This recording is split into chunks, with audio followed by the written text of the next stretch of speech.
Сребърна е обявен за бранище или птичи резерват още през 1948 година.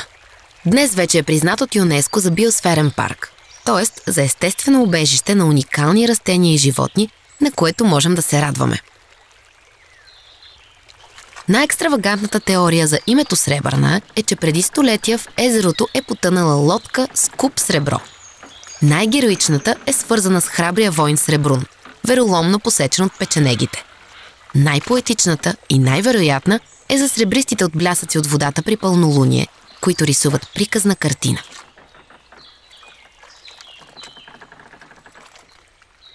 С площ около 900 хектара, резерватът Сребърна е с размерите на студентски град или на Гибралтар и Монако взети заедно.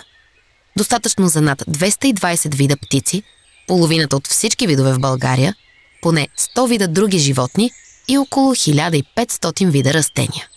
Сред по-застрашените са растения с красиви имена: мехунка, нимфоидна какичка, жабешка водянка.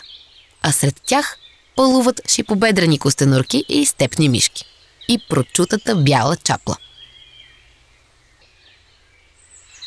Над резервата минава Вия Понтика, въздушният път на прелетните птици от север на юг и обратно. Особено натоварен през април и август, когато чаплите се събират с търкелите в епична ескадрила. Голямото добрутро на Сребърна все пак е кадроглавият пеликан. Локална, но и световна звезда, той ползва плаващите тръстикови острови, наричани кочки, където гнезди и се пази от враговете. Прочутият Феликс Каниц посещава Сребърна за първи път около 1870 година и го нарича Елдорадо за блатните птици. Най-противоречивият посетител пък е Лео фон Калберматен, който в края на 1880-те най-сватбарски застрелва хиляди чапли, за да занесе перата им на шапкари във Виена и Берлин.